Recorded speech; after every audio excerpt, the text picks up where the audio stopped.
Praise the lord. ಎಲ್ಲರಿಗೂ ಈ ದಿನ ಎಲ್ಲರೂ ಕೂಡಿ ಬಂದಿದ್ದೀರಾ ಎಂದು ನನಗೆ ಗೊತ್ತಿದೆ. ನೀವು ಕೇಳ್ತಾ ಇರೋದು ಜೀವವುಳ್ಳ ವಾಕ್ಯ. ಜೀವವುಳ್ಳ ವಾಕ್ಯಕ್ಕೋಸ್ಕರ ನೀವು ಆಯ್ತುಪಟ್ಟು ಬಂದಿದ್ದೀರಾ ಎಂದು, ಯೂಟ್ಯೂಬ್ ನೋಡ್ತಾ ಇದ್ದೀರಾ ಎಂದು ನಾನು ನಂಬುತ್ತೇನೆ. ಅದು ದೇವರಿಗೆ ಮಹಿಮೆ ಉಂಟಾಗಲಿ.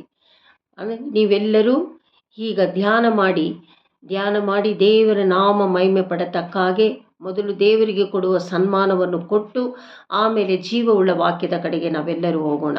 ಬನ್ನಿ, ಸನ್ಮಾನಿಸೋಣ. Hallelujah, hallelujah. ದೇವರಿಗೆ ಮಹಿಮೆ ಉಂಟಾಗಲಿ. ಹಾಲೆಲೂಯ.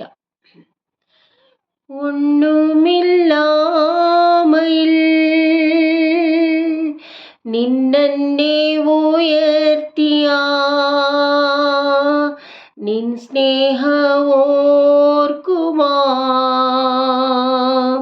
നന്ദിയൽ പാടും ഞാൻ.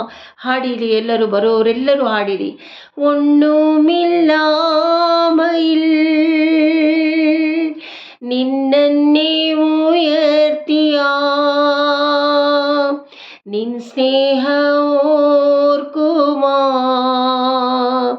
നന്ദിയൽ പാടും ഞാൻ. നീ എന്നെ സ്നേഹിപ്പാ ഞാൻ നിന്നെ ഉന്നതാ. നീ എന്നെ ഓർക്കുവാ എന്റിതം നിലോ. നീ എന്നെ സ്നേഹിപ്പാ ഞാൻ എന്തുള്ളൂ നാദാ. നീ എന്നെ ഓർക്കുവാ എൻ ഗൃഹം എന്നുള്ളൂ. ഒന്നുമില്ലാമയിൽ നിന്നെ ഉയർത്തിയ നിൻ സ്നേഹമോർക്കുമാ നന്ദിയൽ പാടും ഞാൻ. Hallelujah, hallelujah. ದೇವನೇ ಸ್ತೋತ್ರಪ್ಪ. ನಿನ್ನ ಸಾನ್ನಿಧ್ಯ ಎಳೆದು ಬರಲಿ ದೇವನೇ. ಕರ್ತಾವೇ, ಕೀರ್ತನೆಯ ಮೂಲಕವಾಗಿ ನಿನ್ನ ನಾಮ ಮಹಿಮೆ ಹೊಂದಿದೆ ಎಂದು ನಾನು ನಂಬುತ್ತೇನೆ ಏಸಪ್ಪ. ಕೂಡಿ ದೇವನೇ, ಯೂಟ್ಯೂಬ್ ನೋಡುವವರ ಒಬ್ಬೊಬ್ಬರ ಕುಟುಂಬಗಳು ಆಶೀರ್ವದಿಸಲ್ಪಡಲಿ ದೇವನೇ. ಏಸಪ್ಪ ಸ್ತೋತ್ರ, ವಾಕ್ಯಕ್ಕಾಗಿ ಸ್ತೋತ್ರ. ಪರಿಶುದ್ಧಾತ್ಮನನ್ನು ಸ್ವಾಗತ ಮಾಡ್ತಾ ಇದ್ದೀನಿ. ಎಲ್ಲ ಮಹಿಮೆ ನಿಂಗೊಬ್ಬನಿಗೆ ಸಲ್ಲಬೇಕಪ್ಪ, ನನ್ನ ಜೀವವುಳ್ಳ ತಂದೆಯೇ. ಆಮೇನ್, ಆಮೇನ್. ಬನ್ನಿರಿ ದೇವರ ಮಕ್ಕಳೇ, ಎಲ್ಲರೂ ಈ ದಿನ ಸಂದೇಶಕ್ಕಾಗಿ ಹೋಗೋಣ. ಪರಿಶುದ್ಧಾತ್ಮನ ಮೂಲಕವಾಗಿ ಸಂದೇಶ ಕೇಳುವುದಕ್ಕೂ ನಾನು ನುಡಿಯುವುದಕ್ಕೂ ಕರ್ತನು ನನ್ನನ್ನು ಅಭಿಷೇಕಿಸಿ ನಿಮ್ಮ ಮುಂದೆ ಕಳಿಸಿದೆನು ಎಂದು ನಾನು ನಂಬುತ್ತೇನೆ. ನೀವು ನಂಬುವವರಾಗಿದ್ದು ಈ ವಾಕ್ಯಗಳನ್ನು ರಿಸೀವ್ ಮಾಡಿಕೊಂಡು ಮಾತನಾಡುವಾಗ, ವಾಕ್ಯಗಳನ್ನು ಓದುವಾಗ ಶ್ರದ್ಧೆಯಿಂದ ನೀವು ಪುಸ್ತಕಗಳಲ್ಲಿ ವಾಕ್ಯಗಳನ್ನು ಬರೆದಿಟ್ಟುಕೊಂಡು ನೀವು ಧ್ಯಾನವಾಗಿ ಕೇಳಿದರೆ ನಿಮ್ಮ ಪರಿಸ್ಥಿತಿಗಳಿಗೆ, ನಿಮ್ಮ ಅವಸ್ಥೆಗಳಿಗೆ, ನಿಮ್ಮ ರೋಗಗಳಿಗೆ, ನಿಮ್ಮ ಬಿಡುಗಡೆಗಳಿಗೆ, ನಿಮ್ಮ ಫೈನಾನ್ಸಿಗೆ, ಕುಟುಂಬ ಆಶೀರ್ವಾದಕ್ಕೆ ಎಲ್ಲವನ್ನು ದೇವನ ಅನುಗ್ರಹಿಸಲು ಸಾಧ್ಯವಾಗಿದೆ. ಹಾಲೆಲೂಯ. ನಂಬುತ್ತೀರಾ? ಬನ್ನಿ ವಾಕ್ಯದ ಕಡೆಗೆ ಹೋಗೋಣ.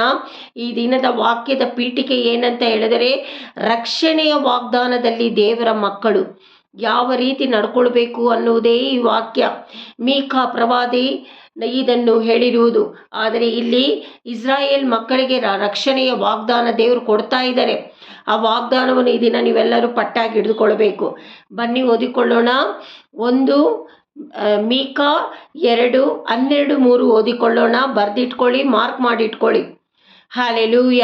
ಯಾಕೋಬೇ, ನಿನ್ನವರನ್ನೆಲ್ಲ ಕೂಡಿಸುವೆನು, ಇಸ್ರಾಯೇಲಿನ ಜನಶೇಷವನ್ನು ಸೇರಿಸುವೆನು. ನೋಡಿ, ದೇವರು ಇಸ್ರಾಯೇಲ್ ಮಕ್ಕಳಿಗೆ ಎಷ್ಟು ಉಪದ್ರವ ಕೊಟ್ಟರು. ಬೇಕು ಅಂತ ದೇವರು ಕೊಡಲಿಲ್ಲ. ಅವರು ಗುಣಗುಟ್ಟುವುದನ್ನು ನೋಡಿ ಎಷ್ಟೇ ದೇವರು ಒಳ್ಳೆಯದು ಮಾಡಿದ್ರು ಅವರು ಗುಣಗುಟ್ತಾ ಇದ್ರು. ಅದಕ್ಕೆ ಅವರಿಗೆ ಪರಿಶೋಧನೆಗಳನ್ನು ಕೊಡ್ತಾ ಇದ್ರು. ಇಲ್ಲಿ ದೇವರು ಏನು ಮಾತಾಡ್ತಾ ಇದ್ದಾರೆ ಗೊತ್ತಾ? ಇಸ್ರಾಯೇಲ್ ಮಕ್ಕಳೇ, ಯಾಕೋಬೇ, ನಿನ್ನವರನ್ನೆಲ್ಲ ಕೂಡಿಸುವೆನು. ಅಂದರೆ ಚದರಿ ಹೋದ ಎಲ್ಲರನ್ನು ಕೂಡಿಸುವೆನು, ಇಸ್ರಾಯೇಲಿನ ಜನಶೇಷವನ್ನು ಸೇರಿಸುವೆನು. ಎಲ್ಲೆಲ್ಲಿ ಚದರಿ ಹೋಗಿದ್ದಾರೋ ನಿಮ್ಮನ್ನೆಲ್ಲ ನಾನು ಕೂಡಿಸ್ತೀನಿ ಅಂತ ದೇವರು ಮಾತಾಡ್ತಾ ಇದ್ದಾರೆ. ನಿಮ್ಮ ಕುಟುಂಬದಲ್ಲಿ ಯಾರಾದರೂ ನಿಮ್ಮನ್ನು ಬಿಟ್ಟು ಹೋಗಿದರೆ ಈ ದಿನ ಕೂಡಿಸ್ತಾರೆ ಅಂತ ನೀವು ನಂಬಬೇಕು ದೇವರ ಮಕ್ಕಳೇ. ಅವರನ್ನು ಹಟ್ಟಿಯಲ್ಲಿ ಕುರಿಗಳಂತೆ ಒಟ್ಟಿಗಿಡುವೆನು, ಕಾವಲ ಮಧ್ಯದಲ್ಲಿನ ಮಂದೆಯ ಹಾಗೆ ಗುಂಪು ಹಾಕುವೆನು, ಜನರು ಗಿಜಿಗುಟ್ಟುವರು. ನೋಡಿ, ಅವರನ್ನು ಒಂದುಗೂಡಿಸುವಾಗ ಬೇರೆ ಜನರು ಅವರು ನೋಡಿ ಗುಣಗುಡ್ತಾರೆ, ಆದರೆ ದೇವರು ಮಾಡ್ತಾ ಇರೋ ಅದ್ಭುತಗಳನ್ನು ನೋಡುತ್ತಾ ಅವ್ರಿಗೆ ಆಶ್ಚರ್ಯ ಆಗ್ತದೆ. ಹಲ್ಲೆಲೂಯಾ. ಹಾಗಾದರೆ ನಿಮ್ಮ ಕುಟುಂಬಗಳಲ್ಲಿ ಒಂದುಗೂಡಿಸಲು ಶಕ್ತನಾಗಿದ್ದಾನೆ ದೇವನು. ಬನ್ನಿ ಓದಿಕೊಳ್ಳೋಣ. 13. ಒಡೆಯುವವನು ಅವರ ಮುಂದೆ ಹೊರಟಿದ್ದಾನೆ, ಅವರು ಬಾಗಿಲನ್ನು ಹೊಡೆದು ನುಗ್ಗಿ ಹೊರಟಿದ್ದಾರೆ. ಅವರ ಅರಸನು ಅವರ ಮುಂದೆ ತೆರಳಿದ್ದಾನೆ, ಯೆಹೋವನು ಅವರ ಮುಂಭಾಗದಲ್ಲಿ ನಡೆಯುತ್ತಿದ್ದಾನೆ. ನೀವು ಎಲ್ಲೇ ಹೋದರೂ ಯೆಹೋವನು ನಿಮ್ಮ ಮುಂದೆ ಹೋಗ್ತಾರೆ. ಯೆಹೋವನು ಅಂದರೆ ದೇವರು ನಿಮ್ಮ ಮುಂದೆ ಹೋಗ್ತಾರೆ. ನೀವು ಪ್ರಾರ್ಥನೆ ಮಾಡಿ ಯಾವ ಕಾರ್ಯಗಳಿಗೆ, ಯಾವ ವಿಷಯಗಳಿಗೆ ನೀವು ಮುಂದೆ ಹೋಗ್ತೀರೋ ಆಗ ದೇವರು ನಿಮ್ಮ ಮುಂದೆ ಹೋಗ್ತಾರೆ. ಅರ್ಥ ಆಯ್ತಾ? ನಿಮ್ಮ ವಿಷಯಗಳಿಗೆಲ್ಲ ದೇವರು ಆಶೀರ್ವದಿಸ್ತಾರೆ, ಎಲ್ಲ ಸರಿಪಡಿಸಿ ಕೊಡ್ತಾರೆ. ಕುಟುಂಬದಲ್ಲಾಗಲಿ, ಆಫೀಸ್ಗಳಲ್ಲಾಗಲಿ, ಎಲ್ಲ ವಿಷಯಗಳಲ್ಲಾಗಲಿ. ಹಲ್ಲೆಲೂಯಾ.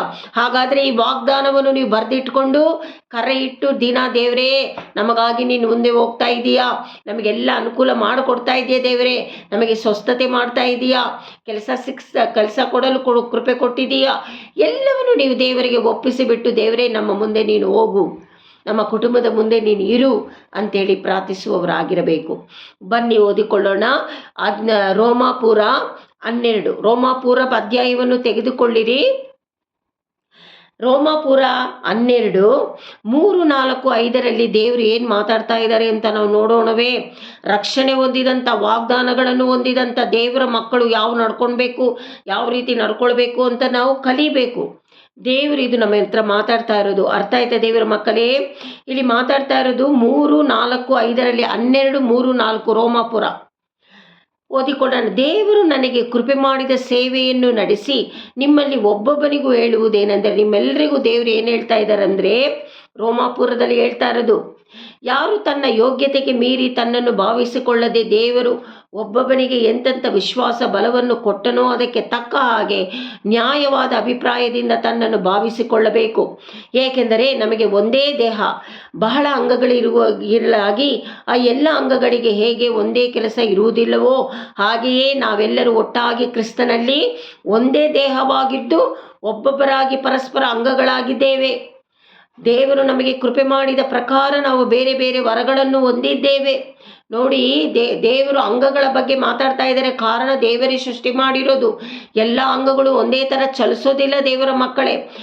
ತಲೆಯಿಂದ ಪಾದದವರೆಗೂ ದೇವರು ಸೃಷ್ಟಿ ಮಾಡಿದ ಒಂದೊಂದು ಅಂಗಗಳು ಒಂದೊಂದು ರೀತಿಯಲ್ಲಿ ಚಲನೆ ಮಾಡ್ತದೆ. ಹಾಗಾದರೆ ನಿಮಗೆ ಕೊಟ್ಟಿರುವ ಅಂಗಗಳು, ನಿಮಗೆ ಕೊಟ್ಟಿರುವಂಥ ಒಂದೊಂದು, ಒಬ್ಬೊಬ್ಬರಿಗೆ ಒಂದೊಂದು ವಿಶ್ವಾಸ ಬಲದಲ್ಲಿ ಯಾವ ರೀತಿಯಲ್ಲಿ ನೀವು ನಡೆಯಬೇಕು ಎನ್ನುವುದೇ ಒಂದೊಂದು ಸಮಯದಲ್ಲಿಯೂ ನೀವು ಪರಿಶೋಧನೆ ಮಾಡಬೇಕು.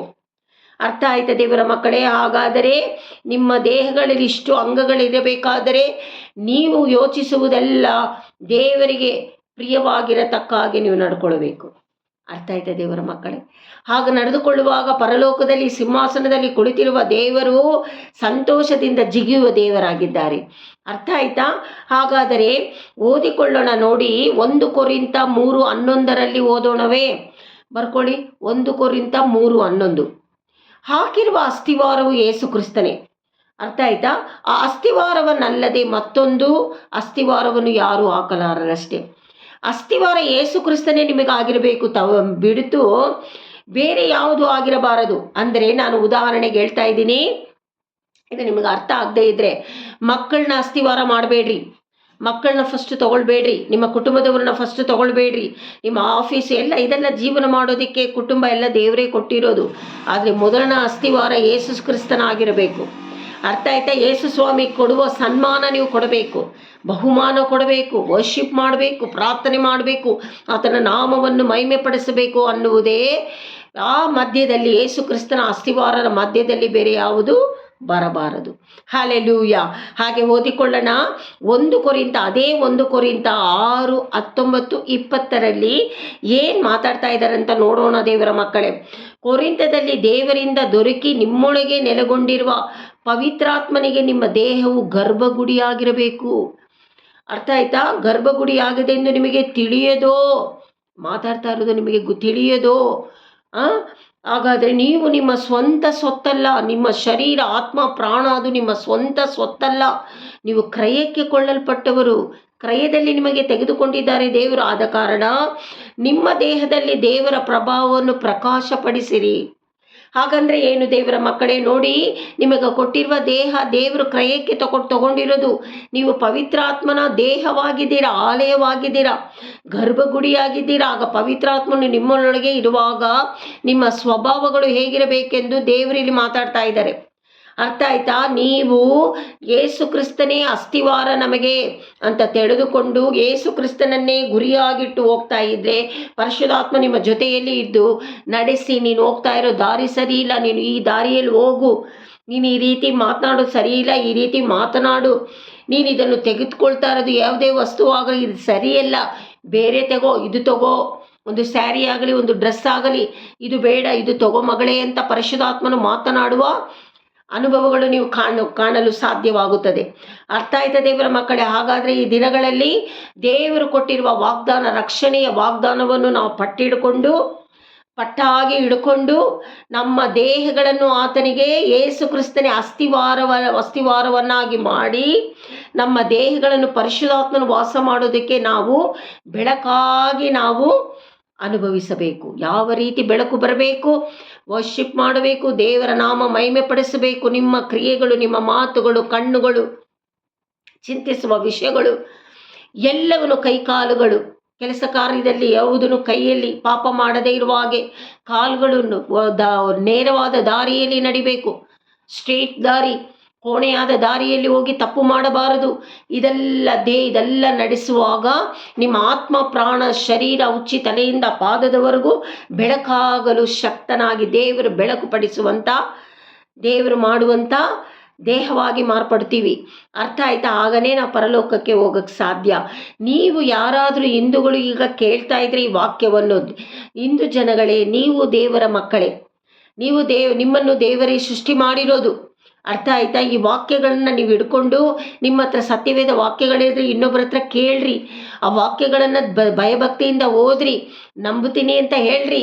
ಪಕ್ಕದಲ್ಲಿ ಆಲಯ ಇದ್ರೆ ಓಡೋಗ್ರಿ, ವರ್ಷಿಪ್ ಅಟೆಂಡ್ ಮಾಡಿರಿ, ಆಲಯವನ್ನು ಸರ್ವಿಸನ್ನು ಅಟೆಂಡ್ ಮಾಡಿ ಸಂತೋಷದಿಂದ ಮನೆಗೆ ಬನ್ನಿರಿ. ನಿಮ್ಮ ವಿಷಯಗಳಿಗೆ ದೇವರು ಮಾತನಾಡಲು ಶಕ್ತನಾಗಿದ್ದಾನೆ. ಹಲ್ಲೆಲೂಯಾ. ಈ ದಿನದ ವಾಕ್ಯ ನಿಮಗೆ ಆಶೀರ್ವಾದ ಬಂದಿದೆ ಎಂದು ನಾನು ನಂಬುತ್ತೇನೆ. ತಂದೆ ಮಗ ಪರಿಶುದ್ಧಾತ್ಮ ನಾಮನು ಮಹಿಮೆ ಹೊಂದಿದಕ್ಕಾಗಿ ಸ್ತೋತ್ರ ಎಂದು ನಾನು ಹೇಳ್ತಾ ಇದ್ದೀನಿ. ಅರ್ಥ ಆಯ್ತಾ ದೇವರ ಮಕ್ಕಳೇ? ಈ ವಾಕ್ಯಗಳನ್ನು ಸಾರ್ತಾ ಇರುವುದು, ಕೇಳ್ತಾ ಇರುವುದು ಎಲ್ಲ ದೇವರ ನಾಮಕ್ಕೋಸ್ಕರ, ನಮ್ಮನ್ನು ಹೆಚ್ಚಿಸಿಕೊಳ್ಳುವುದಕ್ಕೋಸ್ಕರ ಅಲ್ಲ. ನೀವು ಯಾರ್ಯಾರು ನಿಜವಾಗಿ ರಿಸೀವ್ ಮಾಡ್ಕೊಂಡಿದ್ದೀರೋ ಖಂಡಿತವಾಗಲೂ ಈ ವಾಕ್ಯಗಳ ಪ್ರಕಾರವಾಗಿ ನಿಮ್ಮ ಗರ್ಭಗುಡಿಗಳು ಬೆಳಕಾಗಿ ರಕ್ಷಣೆಯ ವಾಗ್ದಾನವನ್ನು ಪಟ್ಟಾಗಿ ಹಿಡಿದುಕೊಂಡು ನೀವು ನಡೆಯುವರಾದರೆ ಖಂಡಿತವಾಗಲೂ ಪರಿಶುದ್ಧಾತ್ಮ ನಿಮ್ಮನ್ನು ನಡೆಸಲು ಶಕ್ತನಾಗಿದ್ದಾನೆ. Hallelujah, hallelujah. ಬನ್ನಿ ಕೊನೆಯದಾಗಿ ದೇವರ ನಾಮ ಮಹಿಮೆ ಪಡಿಸೋಣ. ಹಲ್ಲೆಲೂಯಾ. ಉರಬಲ ರಿಬಲ ಶಬರಬರ. யாக்கோபின் தேவன் என் தேவன், எனக்கென்று துணைಯವರೇ. ಹಾಡಿರಿ ನನ್ನ ಜೊತೆಯಲ್ಲಿ. யாக்கோபின் தேவன் என் தேவன், எனக்கென்று துணைಯವரே, என்னாலும் நடத்துவரே, எங்களை என்னாலும் நடத்துவரே. யாக்கோபின் தேவன் என் தேவன், எனக்கென்று துணைಯವರೇ. ಯೇಸುವೇ, எனக்கென்று துணைಯವರೇ. ಈ ಹಾಡಿನ ಮೂಲಕವಾಗಿ ಕರ್ತನ ನಾಮ ಮಹಿಮೆ ಹೊಂದಿದೆ. ನೀವೆಲ್ಲರೂ ಸಂತೋಷವಾಗಿ ರಿಸೀವ್ ಮಾಡ್ಕೊಂಡಿದ್ದೀರಿ ವಾಕ್ಯಗಳನ್ನು. ನಿಮ್ಮನ್ನು ತಂದೆ ಮಗ ಪರಿಶುದ್ಧಾತ್ಮನ ನಾಮ ಮಹಿಮೆ ಪಡಿಸುತ್ತಾ ನಿಮ್ಮೆಲ್ಲರನ್ನು ಆಶೀರ್ವದಿಸ್ತಾ ಇದ್ದೀನಿ. ಥ್ಯಾಂಕ್ ಯು ದೇವರ ಮಕ್ಕಳೇ, ಥ್ಯಾಂಕ್ ಯು.